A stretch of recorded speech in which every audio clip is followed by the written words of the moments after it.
সামাজিক মাধ্যমে ভুয়া তথ্য ছড়িয়ে মধ্যপ্রাচ্যের শ্রমবাজার অস্থির করার অপচেষ্টা। বাংলাদেশ পাকিস্তান স্বাধীন কূটনীতি শুরু, সম্পর্ক পুনরুজ্জীবিত করার অঙ্গীকার প্রতিফলিত, বলছে করাচি।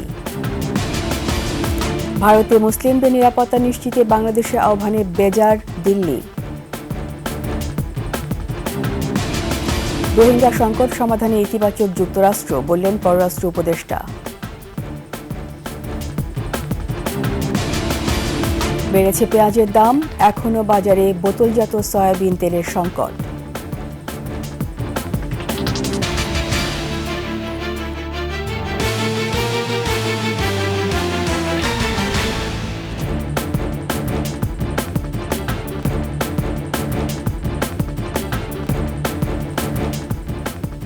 শুনছিলেন সংবাদ শিরোনাম। আমন্ত্রণ রাতের ২১ সংবাদে, সাথে আছি রীতা চৌধুরী। দর্শক, ২১ টেলিভিশনের সংবাদ একই সাথে সরাসরি দেখতে পাবেন আমাদের ফেসবুক পেজ www.facebook.com/2124 অনলাইনে সাবস্ক্রাইব করতে পারেন www.youtube.com/@21 চ্যানেলে। সামাজিক যোগাযোগ মাধ্যমে ভুয়া তথ্য ছড়িয়ে সৌদি আরব সহ মধ্যপ্রাচ্যের শ্রমবাজার অস্থিতিশীল করার অপচেষ্টা করছে একটি মহল। গাজায় ইসরায়েলি আগ্রাসনের প্রতিবাদে বাংলাদেশের সাধারণ মানুষের বিক্ষোভকে পুঁজি করে এই অপচেষ্টা চালাচ্ছে তারা। ফ্যাক্ট চেক বলছে, সৌদি যুবরাজ সালমানের ছবিতে জুতা নিক্ষেপ ও বিক্ষোভের কারণে গ্রেপ্তার, শাস্তি, দেশে ফেরত পাঠানো, এমন যে বিষয়গুলো সামাজিক যোগাযোগ মাধ্যমে এসেছে তার সবই ভুয়া। সোহেল সামি রিপোর্ট। মধ্যপ্রাচ্যে বাংলাদেশের সবচেয়ে বড় শ্রমবাজার। এই অঞ্চলে রয়েছে প্রায় ২৮ লাখ রেমিটেন্স যোদ্ধা। দেশের মোট রেমিটেন্সের ৪৯% আসে তাদের হাত ধরে। উল্লেখযোগ্য সংখ্যক শ্রমিক রয়েছে সৌদি আরবেও। তবে এই শ্রমবাজারকে অস্থিতিশীল করতে সামাজিক যোগাযোগ মাধ্যম ব্যবহার করে শুরু হয়েছে নানা ষড়যন্ত্র। এটি একটি মিছিলের ছবি। বলা হচ্ছে, এই মিছিল থেকে সৌদি যুবরাজ সালমানের ছবিতে জুতা নিক্ষেপ করা হয়েছে। সারাহ মেহজাবিন নামে আরেকটি ভেরিফাইড ফেসবুকে একটি ভিডিও আপলোড করা হয়। দাবি করা হয়, ইসরায়েল বিরোধী বিক্ষোভ করায় বাংলাদেশের শ্রমিকদের সৌদি আরব থেকে দেশে পাঠিয়ে দেয়া হচ্ছে। ফিরে আসা প্রবাসী সংবাদের সত্যতা যাচাইয়ের সাথে সম্পৃক্ত ফ্যাক্ট চেক বলছে, এগুলোর সবই ভুয়া। এই ঘটনাগুলো সৌদি আরবের সরকার পক্ষ থেকে কোনো ঘোষণা নেই। সৌদি আরব সরকার এই ঘটনার সাথে যোগাযোগ বা যোগসাজশ থাকার কারণে কাউকে পাঠায়নি। এটা সৌদি আরবের একটা সাধারণ ঘটনা এবং এক্সে যে বা এই জিনিসগুলো নিয়ে যে অপপ্রচারগুলো ছড়ানো হচ্ছে সেটা পুরোপুরি হচ্ছে অপতথ্য। মানে মানুষ জেনে, অনেকে আছে জেনে বুঝেই ছড়াচ্ছে, আর বেশিরভাগ মানুষ সেটা বুঝে না বুঝে শেয়ার করে ছড়িয়ে দিচ্ছে। এ ধরনের অপপ্রচারকে অর্থনৈতিক ঝুঁকিতে ফেলার চেষ্টা হিসেবে দেখছেন সংশ্লিষ্টরা। যারা এই বিষয়টা এইভাবে অপপ্রচার করছেন, আমি তাদের কাছে বিনীত অনুরোধ জানাবো, আপনারা যেরকম নিজের ক্ষতি করছেন তেমনি দেশের ক্ষতি করছেন। এটা টোটাল সমাজ এবং পরিবারের জন্য খুবই ক্ষতিকর হবে। প্লিজ প্লিজ আমি সবাইকে অনুরোধ জানাচ্ছি, এই কাজগুলো, এমন কাজগুলো দেশের স্বার্থে এবং পরিবারের স্বার্থে এই কাজগুলোকে করবেন না। অপতথ্য প্রচার বন্ধে সরকারের এখনই পদক্ষেপ নেয়ার তাগিদও দিয়েছেন তারা। সোহেল সামি, ২১ টেলিভিশন, ঢাকা। এক যুগেরও বেশি সময় পর অনুষ্ঠিত হল বাংলাদেশ পাকিস্তান পররাষ্ট্র সচিব পর্যায় বৈঠক। দীর্ঘদিন পর হওয়া এই বৈঠক দ্বিপক্ষীয় সম্পর্কের অগ্রগতিতে ইতিবাচক ভূমিকা রাখবে বলে মনে করছেন বিশ্লেষকরা। একই সঙ্গে এর মধ্য দিয়ে বাংলাদেশ অগ্রসর হচ্ছে স্বাধীন পররাষ্ট্রনীতির দিকে, এমনটাও বলছেন তারা। বিস্তারিত নাহিদ সিরাজি নিম্মি রিপোর্টে। বাংলাদেশ পাকিস্তান পররাষ্ট্র সচিব পর্যায়ে যে আনুষ্ঠানিক বৈঠক হয়ে গেল, সেটি নিয়মিত হওয়ার কথা থাকলেও এবার হলো প্রায় ১৫ বছর পর। গেল বছর ৫ আগস্ট আওয়ামী লীগ সরকার ক্ষমতাচ্যুত হওয়ার পর বাংলাদেশ পাকিস্তান কূটনৈতিক সম্পর্ক নতুন করে এগিয়ে নেয়ার চেষ্টা দৃশ্যমান হতে থাকে। তারই ধারাবাহিকতায় ১৬ এপ্রিল ঢাকায় আসেন পাকিস্তানের পররাষ্ট্র সচিব আমনা বালুচ। আনুষ্ঠানিক বৈঠক করেন বাংলাদেশের পররাষ্ট্র সচিব জসিমউদ্দিনের সাথে। এছাড়া আলাদা বৈঠক হয় পররাষ্ট্র উপদেষ্টা ও প্রধান উপদেষ্টার সাথে। নতুন পথ চলার প্রথম আনুষ্ঠানিক এই আলাপে দুই দেশের অমীমাংসিত ঐতিহাসিক বিষয় যেমন আলোচিত হয়েছে, তেমনি এসেছে সম্পর্ক জোরদারের প্রসঙ্গ। বিশ্লেষকরা মনে করছেন, নিঃসন্দেহে এই বৈঠক দুই দেশের জন্যই ইতিবাচক হবে। যখনই পাকিস্তানের সাথে সম্পর্কের কথা আসে, তখনই আমাদের ৭১-এর কথা স্বাভাবিকভাবেই সামনে চলে আসে এবং সেটার একটা না টানলে, কনক্লুশন না টানলে সম্পর্ককে এগিয়ে নিয়ে যাওয়া যাবে না। সেই কথাটি কিন্তু বাংলাদেশের পররাষ্ট্র সচিব এবং বাংলাদেশের অন্যান্য যারা তার সাথে দেখা করেছে তাদের কথা থেকে সেই কথাটি বারবার সামনে চলে এসছে। পাকিস্তান, চায়না বা আর যা যা দেশ আছে তাদের সাথে সম্পর্ক করব, প্রোভাইডেড আমরা ভারতের সিকিউরিটি কোনো কনসার্ন তৈরি করব না। ভারতের একনায়কতান্ত্রিক বলয় থেকে বেরিয়ে পাকিস্তানের সাথে কূটনৈতিক সম্পর্ক স্থাপনের মধ্য দিয়ে বাংলাদেশ ধাবিত হচ্ছে স্বাধীন পররাষ্ট্রনীতির দিকে, এমনটাও বলছেন বিশ্লেষকরা। বাংলাদেশ কি ভারতের বলয় থেকে বেরিয়ে এসেছে? আমি বলবো অনেকটাই বেরিয়ে এসেছে। সেটা আমরা ট্রান্সশিপমেন্ট, তার প্রত্যুত্তরে প্রতি উত্তরে আমাদের এই যে স্থলবন্দরে সুতা আমদানি বন্ধ, এবং আমরা যুক্তরাষ্ট্রের সাথে, জাতিসংঘের সাথে, আরাকানে সেখানে হিউম্যান করিডোর নানান বিষয় করছি যেগুলোতে ভারতের আমরা মতামত নিচ্ছি না। পাকিস্তানের 71-এ রোলের কারণে আমরা তাকে সমালোচনাও করব, কিন্তু সমালোচনা করার মানে এই না যে আমরা সব সম্পর্ক বন্ধ করে দেব। এটা আন্তর্জাতিক কূটনীতিতে হয় না। ভারত যে সকল কারণে বাংলাদেশের প্রতি ক্ষিপ্ত, কোন কারণটা যৌক্তিক? আমি কোনো যুক্তিসঙ্গত কোনো কারণ খুঁজে পাচ্ছি না। প্রায় ১.৫ দশক পর প্রথম এই ফরেন অফিস কনসালটেশন বৈঠক দুদেশের অগ্রগামী সম্পর্কের পুঁজি। নাহিদ সিরাজ নিম্মি, ২১ টেলিভিশন, ঢাকা। এদিকে বাংলাদেশের সঙ্গে বৈঠকে দ্বিপক্ষীয় সম্পর্ক পুনরুজ্জীবিত করার অঙ্গীকার প্রতিফলিত হয়েছে বলে জানিয়েছে পাকিস্তান। পাকিস্তান বলেছে ১৫ বছর পর আবার অনুষ্ঠিত হলো পাকিস্তান ও বাংলাদেশের পররাষ্ট্র সচিব পর্যায়ের ষষ্ঠ দ্বিপক্ষীয় বৈঠক। বৈঠকে উভয় দেশের রাজনৈতিক, অর্থনৈতিক, সাংস্কৃতিক, শিক্ষাগত ও কৌশলগত সহযোগিতা সহ নানা বিষয়ে বিস্তারিত মতবিনিময় করেছে বলে একটি বিজ্ঞপ্তি প্রকাশ করেছে পাকিস্তানের পররাষ্ট্র মন্ত্রণালয়। বিজ্ঞপ্তিতে বলা হয়, উভয় দেশ দ্বিপক্ষীয় চুক্তিগুলো দ্রুত চূড়ান্তকরণ, নিয়মিত প্রাতিষ্ঠানিক সংলাপ এবং বাণিজ্য, কৃষি, শিক্ষা ও সংযোগ বৃদ্ধির উপর গুরুত্ব আরোপ করা হয়েছে। এছাড়া করাচি ও চট্টগ্রামের মধ্যে সরাসরি নৌযান চলাচল শুরুর বিষয়টিকে স্বাগত জানিয়েছে পাকিস্তান। তবে ৭১-এ গণহত্যার বিষয়ে ক্ষমা চাওয়া ও যুদ্ধ পূর্ববর্তী পাওনা পরিশোধের বিষয়টি বিজ্ঞপ্তিতে উল্লেখ করেনি পাকিস্তান। ভারতের সংখ্যালঘু মুসলিমদের পূর্ণ নিরাপত্তা নিশ্চিত করতে বাংলাদেশ সরকারের আহ্বানে বেজার হয়েছে দেশটির সরকার। বিবৃতিতে ভারতের পররাষ্ট্র মন্ত্রণালয়ের মুখপাত্র রণধীর জয়সওয়াল বাংলাদেশের অন্তর্বর্তী সরকারের ওই আহ্বানকে অসৎ প্রয়াস বলে মন্তব্য করেছেন। ভারতের কিছুদিন আগে পাশ করা ওয়াকফ বিল নিয়ে পশ্চিমবঙ্গে ভারতীয় মুসলিমদের বিক্ষোভ দমনে আধা সামরিক বাহিনী মোতায়েন করে নির্যাতন চালায় ভারত। পশ্চিমবঙ্গের মুখ্যমন্ত্রী মমতা দাবি করেন, ওয়াকফ বিল নিয়ে সংঘাতের পেছনে বাংলাদেশের নাগরিকরা দায়ী। এ অবস্থায় ভারতের মুসলিমদের উপরে নির্যাতনে তীব্র নিন্দা জানিয়েছে বাংলাদেশ। দেশটিকে সংখ্যালঘু মুসলিমদের পূর্ণ নিরাপত্তা নিশ্চিত করার আহ্বান জানায় ঢাকা। তবে ঢাকার আহ্বান প্রত্যাখ্যান করে জয়সওয়াল বলেন, বাংলাদেশের সংখ্যালঘু নিপীড়নে ভারতের উদ্বেগের সঙ্গে সমান্তরাল অবস্থান প্রকাশে বাংলাদেশ ছলনাপূর্ণ অসৎ চেষ্টা চালাচ্ছে।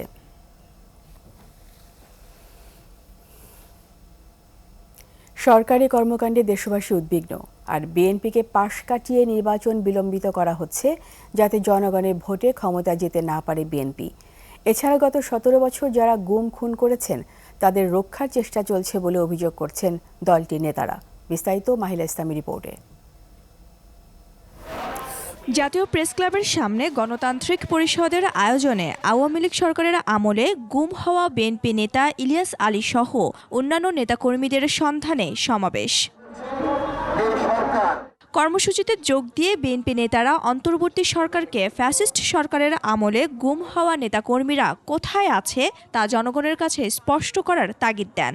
জনগণের কাছে স্পষ্ট করতে হবে যে গুম কমিশন যে গুম খুন করে দেশে যে মানবতা বিরোধী অপরাধ করেছে, যে অন্যায় অপরাধ করেছে, তাদের বিচার কতটুকু হলো। আর এই অন্তর্বর্তী সরকারের তৎপরতায় কিছু হবে না মন্তব্য করে বিএনপি চেয়ারপারসনের উপদেষ্টা মোয়াজ্জেম হোসেন আলাল বলেন, এই সরকারকে চাপ প্রয়োগ না করলে কোনো কাজ হয় না। আজকে দাবি পেশ করতে হচ্ছে, এর অর্থ হচ্ছে এরা যাই বলে যাই করে সবকিছুই উল্টো দিক থেকে বিচার করলে একই রকম হয়। এই সরকারের উপরে প্রচন্ড চাপ সৃষ্টি করা ছাড়া, নিজেদের রুটিন মাফিক কাজ করা ছাড়া আর কোনো কিছু তারা করতে পারবে না।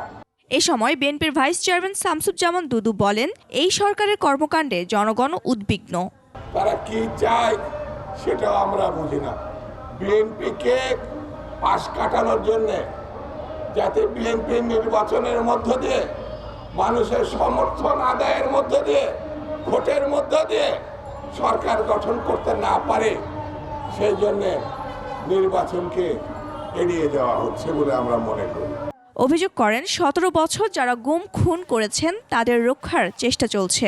অন্য ফাঁসিবাদের জেদে উদ্ভব ঘটে। মাহিরা ইসলাম, 21 টেলিভিশন, ঢাকা। এদিকে সংস্কার ও বিচার শেষ করে ঘোষিত সময়ের মধ্যেই নির্বাচন দেওয়ার দাবি জানিয়েছেন জামায়াত ইসলামের সেক্রেটারি জেনারেল অধ্যাপক মিয়া গোলাম পরোয়ার। সকালে কুমিল্লার লাকসামে কর্মী সম্মেলনে তিনি বলেন, পলাতক স্বৈরাচারে আমলে ভোটাধিকার হরণ করা হয়েছিল, নির্বাচনের নামে জাতির সঙ্গে প্রহসন করা হয়েছিল। কুরআন এবং সুন্নাহর আইন ছাড়া সংবিধান মানুষের কল্যাণ করতে পারে না উল্লেখ করে অধ্যাপক পরোয়ার বলেন, জামায়াত ইসলামী কুরআন সুন্নাহর আলোকে রাষ্ট্র গঠনে কাজ করে যাচ্ছে। এ সময় আগামী নির্বাচনে লাকসাম মনোহরগঞ্জ আসনে দলীয় প্রার্থী হিসাবে অধ্যাপক ডক্টর AKM সৈয়দ সরওয়ার উদ্দিন সিদ্দিকীকে সবার সাথে পরিচয় করিয়ে দেন জামায়াতের সেক্রেটারি জেনারেল।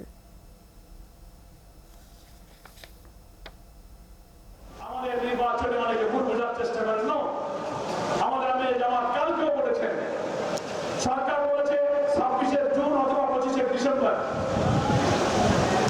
আপনি যে সময় পারেন নির্বাচন করেন, কিন্তু প্রোভাইডেড 14, 18, 24-এর মতো নির্বাচন হলে এই নির্বাচন বাংলার মানুষ হতে দেবে না। সংস্কার করে, মানবতা বিরোধীদের বিচার করে একটা নিরপেক্ষ নির্বাচন দেন, আমরা নির্বাচনে দিতে প্রস্তুত আছি। মার্কিন শুল্ক সংকট সমাধানে জোর প্রচেষ্টা চলছে বলে জানিয়েছেন পররাষ্ট্র উপদেষ্টা তৌহিদ হোসেন। বলেছেন, রোহিঙ্গা সংকট নিয়েও সফররত মার্কিন প্রতিনিধি দলের সাথে ইতিবাচক আলোচনা হয়েছে। মেহেদী হাসানের রিপোর্ট। 18 এপ্রিল 1971 কলকাতার তৎকালীন পাকিস্তান হাইকমিশনের কূটনীতিবিদ হুসেন আলীর নেতৃত্বে 65 জন কর্মকর্তা কর্মচারী প্রবাসী বাংলাদেশি সরকারের প্রতি আনুগত্য প্রকাশ করে। দিনটির স্মরণে প্রতিবছর 18 এপ্রিলকে ফরেন সার্ভিস ডে হিসেবে পালন করা হয়।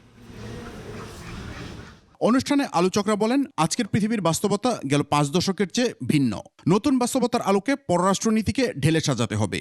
ভারতের সাথে আমার সম্পর্ক ঠিক আছে, এটা বাইলেটারাল, কিন্তু এই সম্পর্কের সাথে যে চীনের সম্পর্ক, মার্কিন যুক্তরাষ্ট্রের সম্পর্ক, সেটাকে আমি কিভাবে এই আমার আন্ডারস্ট্যান্ডিংটাকে আমি এনরিচ করব, সেই জন্য আমার ধারণা অভ্যন্তরীণভাবে আমাদের কিছু পর্যালোচনা এবং পরিবর্তনের প্রয়োজন আছে। এটা আমরা মন্ত্রণালয়ের ভেতর থেকে করতে পারি। এদিকে পররাষ্ট্র উপদেষ্টার কাছে প্রশ্ন ছিল মার্কিন প্রতিনিধি দলের সাথে বৃহস্পতিবারের বৈঠক নিয়ে। বলেন, শুল্ক সমস্যার সমাধান নিয়ে কথা হয়েছে। ট্যারিফের প্রসঙ্গ উঠেছে এবং আমরা বলেছি যে আমরা তো চেষ্টা করছি তোমাদের বাণিজ্য বাধা কমিয়ে আনতে, এবং আমি আরেকটা পয়েন্ট উল্লেখ করেছি যে আসলে তো যেই দুই পক্ষের মধ্যে তফাৎটা যতটা বলা হয় অতটা তো আসলে না, কারণ সার্ভিসেস সেক্টরে তো আমরা প্রচুর আমদানি করি তোমাদের এখান থেকে। মিয়ানমারের রাখাইন অঞ্চলের নতুন বাস্তবতা বাংলাদেশের জন্য অস্বস্তির কারণ হয়েছে বলেও জানান পররাষ্ট্র উপদেষ্টা। নন স্টেট অ্যাক্টর কাজে তাদের সাথে আমরা না পারছি ওপেনলি স্বাভাবিকভাবে আচরণ করতে, না পারছি তাদেরকে ইগনোর করতে। মেহেদী হাসান, 21 টেলিভিশন, ঢাকা। সপ্তাহে ব্যবধানে আবারও অস্থির সবজির বাজার। বেশিরভাগ সবজির দাম বেড়েছে কেজি প্রতি 10 থেকে 40 টাকা পর্যন্ত। একদিনে ব্যবধানে পেঁয়াজের দাম কেজিতে বেড়েছে 20 টাকা। আর সরকারিভাবে দাম বাড়ানোর পরও সয়াবিন তেলের 1 লিটারের বোতলের সংকট, সরবরাহ সংকট কাটেনি। এরশাদ আলী ক্যামেরায়, বিস্তারিত জানাচ্ছেন মাহতাব মিনহাজ। গ্রীষ্মকালীন সবজিতে ভরপুর কাঁচা বাজার, থরে থরে সাজানো প্রতিটি দোকান। বাজারে সবজির কমতি না থাকলেও বেশিরভাগ সবজির দামই চড়া। একদিনের ব্যবধানে বেশিরভাগ সবজির দাম বেড়েছে কেজি প্রতি 20 থেকে 40 টাকা পর্যন্ত। এমন মূল্য বৃদ্ধিতে অসহায়ত্ব বোধ করছেন সাধারণ ক্রেতারা। আমাদের খুব কঠিন অবস্থা, কারণ যে আমরা যে ইনকাম করি এই দিয়ে সংসার চালানো কঠিন ব্যাপার। জিনিসপাতির দাম বেশি, এগুলো কিনতে যায়ও কিনতে পারে না, মন চাইলেও খাইতে পারে না। যে কোনো জিনিসের চাপ জনগণের উপরেই আসে। খোদ বিক্রেতারাই বলছেন মূল্য বৃদ্ধির পেছনে তেমন কোনো কারণ নেই। দোষ দিচ্ছেন মধ্যস্বত্বভোগীদের। সাধারণত আমরা বাংলা ভাষা বলি সিন্ডিকেট বলি, অনেকে বলি বা যা যায় বাজার নিয়ন্ত্রণ তাদের কাছে। আমি কমু যে এটা সম্পূর্ণই ব্যাকটাই সিন্ডিকেট, এরা যারা করছে আজকে আমার এটা সবটাই সিন্ডিকেট। একদিনের ব্যবধানে চিচিঙ্গা কেজি প্রতি 20 টাকা বেড়ে বিক্রি হচ্ছে 80 টাকায়, ভেন্ডি 60 টাকায়, কাঁচামরিচ কেজি প্রতি বিক্রি হচ্ছে 100 টাকায়, আর বরবটি বিক্রি হচ্ছে 120 টাকায়। একদিনের ব্যবধানে পেঁয়াজের দাম বেড়েছে কেজি প্রতি 20 টাকা করে। আগামী কয়েক মাস এমন মূল্যে বিক্রি হবে বলছেন বিক্রেতারা। মুড়ি কাটা যে পেঁয়াজটা ছিল এটা সিজন শেষ, তো এখন হালি পেঁয়াজ পাবলিক 1 বছর ধরে কষ্ট করে রাখছে, এই জন্য দামটা এখন বৃদ্ধি হবে। এই 3 মাস এখন দাম বৃদ্ধিই থাকবে। গত সপ্তাহে সয়াবিন তেলের 5 লিটারের বোতল 852 টাকায় বিক্রি হলেও এ সপ্তাহে নতুন দাম নির্ধারণ হয় 910 টাকা। সরবরাহ কম থাকাকে দাম বৃদ্ধির কারণ বলছেন বিক্রেতারা। সরবরাহ কম ছিল কারণেই দাম বাড়ছে, বুঝছেন। যেমন আগে ছিল 852 টাকা গায়ে রেট, এখন বর্তমানে করছে 922 টাকা। ইলিশ মাছ সহ বেড়েছে বেশিরভাগ নদীর মাছের দামও। কেজিতে মনে করেন যে ইলিশ মাছ 200-300 টাকা বাড়ছে। পয়লা বৈশাখের আগেও ছিল 1700-1800 টাকা কেজি এক কেজি ওজনের মাছ। চালের বাজারও কিছুটা চড়া। বিক্রেতারা বলছেন বাজারে নতুন চাল আসলেই দাম নিয়ন্ত্রণে চলে আসবে। 10 দিন বা 15 দিনের ওয়েট করতে হবে, কারণ সব চাল ধান কাটা শেষ হয় না। শেষ হইলে মারৈজাত কইরা প্রক্রিয়া করে ওটা বাজারজাত হবে, তখন ইনশাল্লাহ দামটা নিয়ন্ত্রণে আসবে। এদিকে স্থিতিশীল রয়েছে ডিম, মুরগি আর গরুর গোশতের দাম। মাহতাব মিনহাজ, 21 টেলিভিশন, ঢাকা। নিচ্ছি সংবাদ বিরতি। যখন ফিরব তখন অন্যান্য খবরের সঙ্গে আরও থাকবে 6 দফা দাবি, কাফনে কাপড় মাথায় বেঁধে পলিটেকনিক শিক্ষার্থীদের গণমিছিল।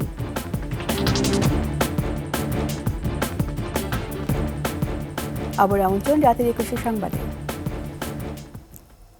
চট্টগ্রামে ব্যাটারি চালিত অটোরিকশা উল্টে নালায় পড়ে 6 মাস বয়সী এক শিশু নিখোঁজ হয়েছে। উদ্ধার অভিযান চালাচ্ছে ফায়ার সার্ভিস।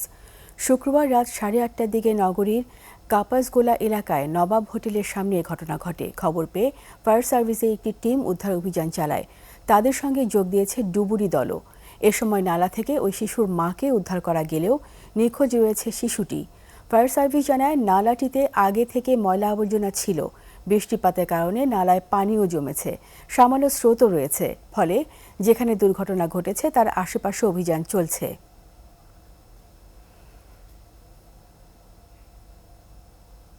রাজধানীতে অভিযান চালিয়ে বিভিন্ন মামলায় আওয়ামী লীগ ও নিষিদ্ধ ঘোষিত সংগঠন ছাত্রলীগের 6 নেতাকে গ্রেপ্তার করেছে পুলিশ। গ্রেপ্তার ব্যক্তিরা হলেন ঢাকা মহানগর দক্ষিণ আওয়ামী লীগের সাবেক সাধারণ সম্পাদক শাহে আলম মুরাদ, সাবেক স্বরাষ্ট্রমন্ত্রী প্রয়াত সাহারা খাতুনের ভাতিজা এবং মহানগর উত্তর আওয়ামী লীগের আইন বিষয়ক সম্পাদক আনিসুর রহমান, ঢাকা মহানগর দক্ষিণের 50 নম্বর ওয়ার্ড আওয়ামী লীগের আওয়ামী যুবলীগের সভাপতি আরিফ হোসেন, ঢাকা মহানগর 20 নম্বর ওয়ার্ড যুবলীগের সভাপতি শাহাবুদ্দিন, ঢাকা উত্তর সিটি কর্পোরেশনের 23 নম্বর ওয়ার্ডের সাবেক কাউন্সিলর মোহাম্মদ শাখাওয়াত ও নিষিদ্ধ ঘোষিত সংগঠন ছাত্রলীগের ঢাকা বিশ্ববিদ্যালয়ের স্যার এ.এফ.এম. রহমান হল শাখার সহসভাপতি বাপ্পি রায়হান। গাজীপুরে টঙ্গীতে একটি ফ্ল্যাট থেকে 2 শিশুর রক্তাক্ত মরদেহ উদ্ধার করেছে পুলিশ। বিকেলে টঙ্গীর পূর্ব আরিজপুরে ঘটনা ঘটে। পুলিশ ও পরিবার জানায় আব্দুল বাতেন মিয়া পরিবার নিয়ে টঙ্গীর পূর্ব আরিজপুর রূপবানের টেক এলাকায় ভাড়া থাকতেন। 3 সন্তানের মধ্যে বড় সন্তান নানা বাড়িতে। দুপুরে মা সালেহা বেগম ঘুমিয়ে পড়েন। বিকেলে ঘুম থেকে উঠে দেখেন ঘরের মেঝেতে 2 শিশুর রক্তাক্ত মরদেহ। ঘটনার সময় শিশুদের বাবাও বাইরে ছিল।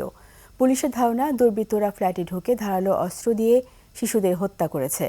ঘটনার কারণ উদ্ঘাটন ও জড়িতদের ধরতে মাঠে নেমেছে পুলিশ।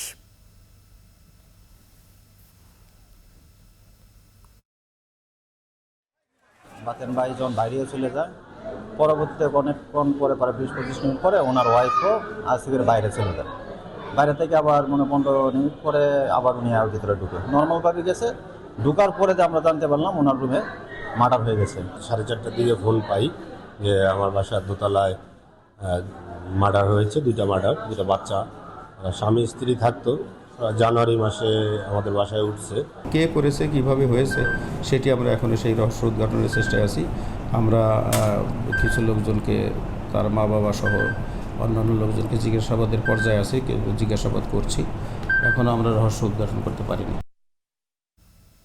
6 দফা দাবি আদায় ও কুমিল্লার শিক্ষার্থীদের উপর হামলার প্রতিবাদে কাফনে কাপড় মাথায় বেঁধে গণমিছিল করেছেন পলিটেকনিক ইনস্টিটিউটের শিক্ষার্থীরা। জুমার নামাজ শেষে রাজধানীর শহর দেশব্যাপী এই কর্মসূচি পালন করেন শিক্ষার্থীরা। দাবি আদায় না হওয়া পর্যন্ত আন্দোলন চালিয়ে যাওয়ার কথাও বলেন তারা। সহকর্মী আরেফিন শাওনের সহায়তায় ও প্রতিনিধিদের তথ্য ছবিতে ডেস্ক রিপোর্ট। 6 দফা দাবি আদায়ে কাফনের কাপড় মাথায় বেঁধে গণমিছিল করেছে পলিটেকনিক শিক্ষার্থীরা। শুক্রবার জুমার নামাজ শেষে ঢাকা পলিটেকনিক ইনস্টিটিউটের হল মসজিদ প্রাঙ্গণ থেকে একটি কাফন মিছিল বের হয়। মিছিলটি তেজগাঁও আদর্শ স্কুল অ্যান্ড কলেজের রোড ও ৭ রাস্তা হয়ে কলেজের দক্ষিণ গেটে অবস্থান নেয়। এ সময় দাবি আদায় না হওয়া পর্যন্ত আন্দোলন চালিয়ে যাওয়ার কথা বলে শিক্ষার্থীরা। সরকারের সাথে যদি বৈঠকের সুযোগ হয়, যদি বৈঠক যদি যুক্তিযুক্ত হয়, তাহলে সেই ক্ষেত্রে আমরা চিন্তা করব যে বৈঠক করা যায় কিনা, কিন্তু আমাদের আন্দোলন কোনোভাবে বন্ধ থাকবে না। মেনে নেওয়া না হয় তাহলে আমাদের এই যে কর্মসূচি চলতেছে এটা দফায় দফায় চলতে থাকবে। এদিকে একই দাবিতে রংপুর পলিটেকনিক ইনস্টিটিউটের শিক্ষার্থীরা কাফনের কাপড় মাথায় পরে বিক্ষোভ করেছে। বিক্ষোভে শত শত শিক্ষার্থী অংশ নেয়। এ সময় শিক্ষার্থীরা তাদের দাবি মেনে না নিলে কঠোর কর্মসূচি দেওয়ার ঘোষণা দেয়। ফরিদপুর পলিটেকনিক ইনস্টিটিউটের অডিটোরিয়াম রুমের সামনে জড়ো হয়ে প্রতিবাদ ও বিক্ষোভ কর্মসূচি পালন করেছে শিক্ষার্থীরা। এ সময় তারা ৬ দফা দাবি দ্রুত বাস্তবায়নের জোর দাবি জানান। যদি আমাদের সঠিক দাবিগুলো যথাসময়ে মেনে না নেয়, এই ছাত্ররা কাফন যেমন পড়েছে কাফনের মধ্যে ঢুকতে আর বেশি সময় নেবে না। দাবি আদায়ের লক্ষ্যে কাফনের কাপড় মাথায় বেঁধে বিক্ষোভ করেছে লক্ষ্মীপুর পলিটেকনিকের শিক্ষার্থীরা। Firoz Hossain, desk report, ২১ television. এক দফা দাবিতে ক্যাম্পাসে শোকের গ্রাফিতি করেছে খুলনা প্রকৌশল ও প্রযুক্তি বিশ্ববিদ্যালয় কুয়েটের শিক্ষার্থীরা। শুক্রবার বিকেল ৪টার দিকে এই কর্মসূচি থেকে ভিসি পদত্যাগের এক দফা দাবি আদায় না হওয়া পর্যন্ত আন্দোলন চলবে বলে জানায় শিক্ষার্থীরা। অন্যদিকে দাবির বিপক্ষে অবস্থান নিয়ে মৌন মিছিল, মানববন্ধন ও সমাবেশ করেছেন কুয়েট কর্মচারীরা। এ সময় বক্তারা বলেন, বর্তমান সময়ে ক্যাম্পাসকে অস্থিতিশীল করার জন্য কিছু মহল তৎপর রয়েছে। এসব দুষ্কৃতিকারীদের অবিলম্বে শাস্তির আওতায় নিয়ে আসার দাবি জানিয়েছেন তারা।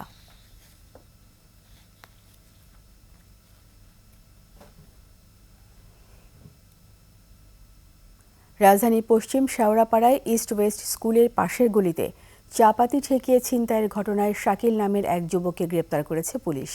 শুক্রবার ভোররাতে গাজীপুর সদর উপজেলার পুবাইল এলাকা থেকে তাকে গ্রেপ্তার করা হয়। এ ঘটনায় আরও ২ জনকে খুঁজছে পুলিশ। মফিউর রহমানের রিপোর্ট। সিসিটিভি ফুটেজে দেখা যায় রিকশা করে 2 তরুণ তরুণী গলির মুখে এসে দাঁড়ায়। পরে পিছন থেকে মোটরসাইকেলে করে 3 জন এসে রিকশার সামনে দাঁড়ায়। এক পর্যায়ে সাদা টি শার্ট ও কালো শার্ট পরা 2 জন মোটরসাইকেল থেকে নামেন। মুহূর্তেই কিছু বুঝে ওঠার আগেই কোমর থেকে ছিনতাইকারীরা ধারালো চাপাতি বের করে ভয়ভীতি দেখিয়ে তরুণীর কাছ থেকে ভ্যানিটি ব্যাগ ছিনিয়ে নেন সাদা টি শার্ট পরিহিত লোক। গত বৃহস্পতিবার ভোররাতে রাজধানীর পশ্চিম শেওড়াপাড়া ইস্ট ওয়েস্ট স্কুলের সামনে এই ঘটনা ঘটে। মুহূর্তে সামাজিক যোগাযোগ মাধ্যমে ভাইরাল হলে আলোড়ন সৃষ্টি হয়। মিরপুর মডেল থানার বিষয়টি নজরে আসলে ভুক্তভোগী ছিনতাই মামলা করলে অভিযানে নামে পুলিশ। বহুল প্রচারিত হওয়ার প্রেক্ষিতে আমাদের কাছে নিউজটি আসে, তৎক্ষণাৎ আমরা ভিকটিমকে খুঁজে বের করি এবং তার কাছ থেকে একটা অভিযোগ নিয়ে আমরা মামলাটা রুজু করি। এই ঘটনায় একজনকে গ্রেপ্তার করেছে পুলিশ। জব্দ করা হয় ছিনতাই ব্যবহৃত মোটরসাইকেল এবং চাপাতি। পুলিশ বলছে গ্রেপ্তারকৃত ব্যক্তি একটি সংঘবদ্ধ ছিনতাইকারী চক্রের সক্রিয় সদস্য। আজকে ভোরবেলায় আমরা এই ঘটনার সাথে প্রত্যক্ষভাবে জড়িত এবং মূল আসামি ইমরান খান শাকিব ওরফে শাকিলকে আমরা গ্রেপ্তার করি এবং তার কাছ থেকে আমরা ছিনতাই কাজে ব্যবহৃত যে মোটরসাইকেল সেটাও উদ্ধার করি এবং ২৫০০ টাকাও তার কাছ থেকে উদ্ধার করি। ছিনতাই চক্রের অন্যান্য সদস্যদের গ্রেপ্তারে অভিযান অব্যাহত রয়েছে বলেও জানায় এই কর্মকর্তা। তার সাথে যে আরও মোটরসাইকেল 2 জন লোক ছিল, তারা কে ছিল তাদের নামও আমরা পাই। মফিউর রহমান, ২১ টেলিভিশন, ঢাকা। ফ্যাসিবাদ বিরোধী সংগ্রামের কেন্দ্রবিন্দু ছিলেন ডাক্তার জাফরুল্লাহ চৌধুরী। স্মরণ সভায় এমন মন্তব্য করেছেন আলোচকরা। সন্ধ্যায় চট্টগ্রাম প্রেস ক্লাবে গণস্বাস্থ্য কেন্দ্রের প্রতিষ্ঠাতা ডক্টর জাফরুল্লাহ চৌধুরীর ২য় মৃত্যুবার্ষিকী উপলক্ষে নাগরিক স্মরণ সভায় আলোচকরা আরও বলেন, আজকের অন্তর্বর্তী সরকারের রূপরেখাও তিনি প্রকাশ করেছেন কোনো সংকোচ ছাড়াই। তার পথ ধরেই ফ্যাসিবাদকে হটানো সম্ভব হয়েছে। এ সময় আগামী রাজনীতিতে জাফরুল্লাহর আদর্শ নৈতিকতার প্রতিফলন ঘটাবে বলেও মন্তব্য করেন আলোচকরা।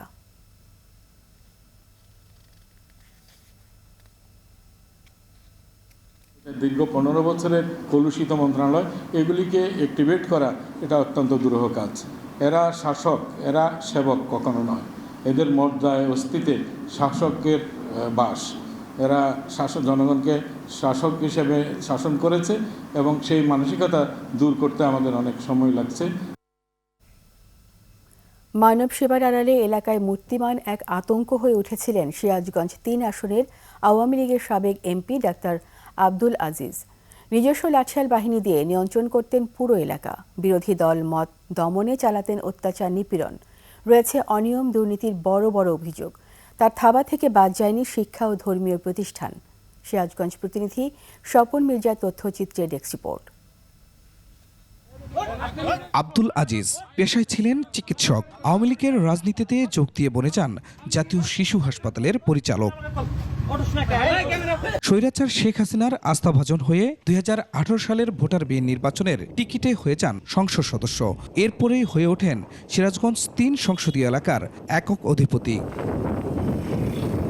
নির্বাচনের সময় আব্দুল আজিজের নির্দেশে বিএনপি প্রার্থী সাবেক এমপি আব্দুল মান্নান তালুকদারের গাড়িবহরে হামলা চালানো হয়। সে সময় তার ভয়ে কেউ মুখ খোলার সাহস পেত না। চেষ্টা করলেই চলতো অত্যাচার, নিপীড়ন। এহিনে বাড়ি দেয়, হুনে বাড়ি দেয়, হুনে শাবল দেয়, কাটে দোয়াই দিই, ফাতেমার দোয়াই দিই, আল্লাহর দোয়াই দিই, দিয়ে দেবে বেটে বেটে হরা দিই। আমার বোনের জামাই পালে তোমার বোনের তো আস্থাই থাকলেন না, খালি ভাগ্য ভালো যে আসিল নেই। আজিত এমপি হাতে থেকে তো এইগুলি করাইছে। আজিত এমপি হলো মেন, আজিত এমপি সাহেবের অর্ডারই হলো এগুলা করছে স্থানীয় আওয়ামী লীগেরা। প্রত্যেকটা জায়গাতেই এই আজিত এমপি ছাত্রলীগ, যুবলীগ ব্যবহার করছে। আমাদের রায়গঞ্জ তারাশের কোনো মানুষ ঘরে থাকতে পারেনি, কোনো সাধারণ মানুষ শান্তিতে থাকতে পারেনি। টাকার নেশায় পড়ে যান ভোটারবিহীন এমপি আব্দুল আজিজ। নিয়োগ বাণিজ্য সহ প্রকল্প বাস্তবায়নের নামে হাতিয়ে নেন কোটি কোটি টাকা। এমপির সাথে তাবাদে যে আজিত, হ্যাঁ এমপি, সবার সাথে যোগাযোগ করে ইন্টারভিউ দিলাম, দেওয়ার পরে ওই যে ইয়া করে নিয়ে নিলাম। ওই যে ওখানে আমরা হলো ওই যে একটা ঈদ গেটে দিছে, আমি উদ্বোধন করলাম, এখানে একটা মাদ্রাসা দিব, মাদ্রাসা ঘর দিব। আব্দুল আজিজ সাহেব এই ঘর দরকার দরকার হয়ে গেছিল, স্যার খবর নাই। করার কথা ছিল, টাকা পয়সা দিছিল কি না দিছিল এমপি সাহেব মনে হচ্ছে ভেঙে ছিঁড়ে খাওয়া লাইছে। আমরা ঈদগাহ মাঠে নামাজ পড়ে পারি নাই। গণ অভ্যুত্থানে ফ্যাসিস্ট আওয়ামী লীগ সরকারের পতনের পর পালিয়েছিলেন প্রভাবশালী এই নেতা। গত 3 ফেব্রুয়ারি পুলিশ হত্যা চেষ্টা ও বিস্ফোরক মামলায় গ্রেপ্তার হন তিনি। 3 মাস কারাভোগের পর জামিনে মুক্তি পেলে বিক্ষুব্ধ জনতা তাকে গণধোলাই দিয়ে আবার পুলিশে দেয়। আওয়ামী লীগের দোষর যারা ছিল, স্বৈরাচার সরকারে যারা ভোট চোর সরকার হিসাবে অবৈধ ভোট নিয়ে রাতের ভোট করে যারা এমপি হয়েছিল, সেই এমপিদেরকে সুনির্দিষ্ট শাস্তি দেওয়া। তবে তার অবৈধ সম্পদ জব্দ সহ সব অপকর্মের দৃষ্টান্তমূলক শাস্তি চান সিরাজগঞ্জবাসী। Khurshid Alam, desk report, 21 television. সময় হলো আরও একটি সংবাদ বিরতি। যখন ফিরব তখন অন্যান্য খবরের সঙ্গে আরও থাকবে। জিম্বাবুয়ে সিরিজ সামনে রেখে বাংলাদেশে অনুশীলন, স্পোর্টিং উইকেট চান কোচ।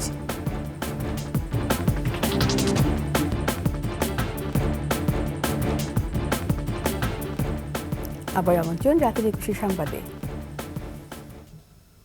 কুয়েত শিক্ষার্থীদের উপর মিথ্যা মামলা ও অন্যায় বহিষ্কার আদেশ প্রত্যাহারের দাবিতে মশাল মিছিল করেছে গণতান্ত্রিক ছাত্রজোট।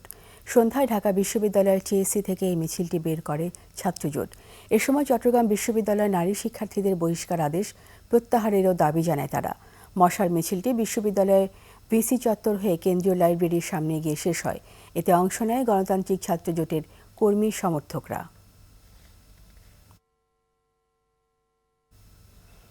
পাবনায় কাঠ ব্যবসায়ী হত্যা মামলার রহস্য উদ্ঘাটন করেছে পিবিআই। ঘটনার 7 দিন পর হত্যাকাণ্ডে জড়িত 2 জন সন্দেহভাজনকে গ্রেপ্তার করা হয়েছে। গ্রেপ্তারকৃতরা হলেন আকরাম হোসেন ও শিহাব। আকরাম আদালতে হত্যার দায় স্বীকার করেছে। তদন্তে জানা যায়, পূর্বশত্রুতার জেরে অর্থের বিনিময়ে ভাড়াটে খুনি নিয়োগ দেন হত্যা পরিকল্পনাকারী টিপু।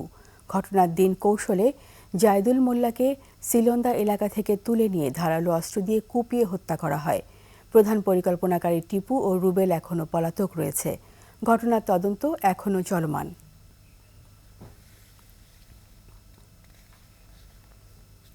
চট্টগ্রামের সীতাকুণ্ডের ভাটিয়ারির হাজী তোবারক আলী চৌধুরী উচ্চ বিদ্যালয়ের ভারপ্রাপ্ত প্রধান শিক্ষক ক্রান্তিলাল আচার্যকে জোর করে পদত্যাগপত্রে স্বাক্ষর নেওয়ার অভিযোগ উঠেছে।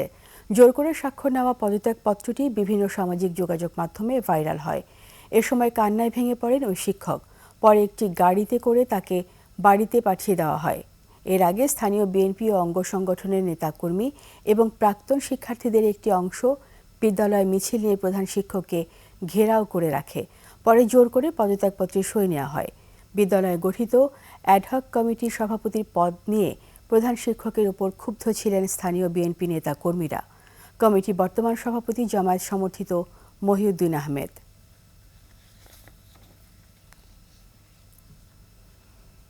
সিরাজগঞ্জের উল্লাপাড়ায় সিএনজি স্ট্যান্ডের ইজারার টাকা উত্তোলনের দ্বন্দ্বে উপজেলা বিএনপির সাবেক সদস্য সচিব আজাদ হোসেনকে হাতুড়ি দিয়ে পিটিয়ে আহত করা হয়েছে।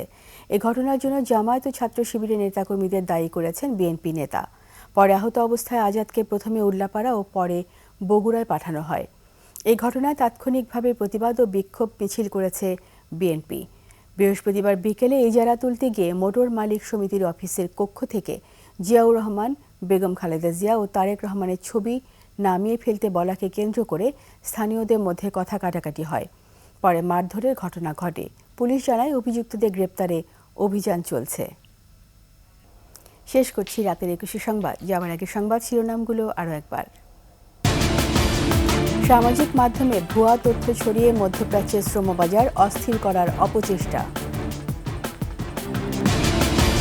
বাংলাদেশ পাকিস্তান স্বাধীন কূটনীতি শুরু, সম্পর্ক পুনরুজ্জীবিত করার অঙ্গীকার প্রতিফলিত, বলছে করাচি।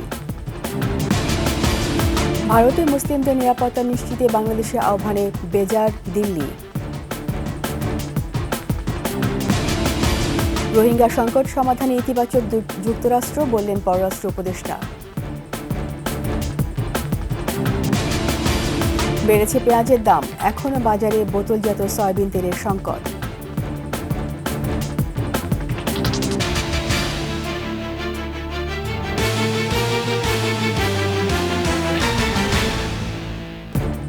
সবশেষ সংবাদ জানতে ডায়াল করুন 202 নম্বরে, আর ভিজিট করুন 21-tv.com ওয়েবসাইটে। ফেসবুকে ভিজিট করতে পারেন www.facebook.com/2124 অনলাইনে। সাবস্ক্রাইব করতে পারেন www.youtube.com/@21etv চ্যানেলে। এতক্ষণ সঙ্গে থাকার জন্য সবাইকে ধন্যবাদ। পরবর্তী সংবাদ রাত 1টায় দেখার আমন্ত্রণ রইল। 21-এর সাথেই থাকুন।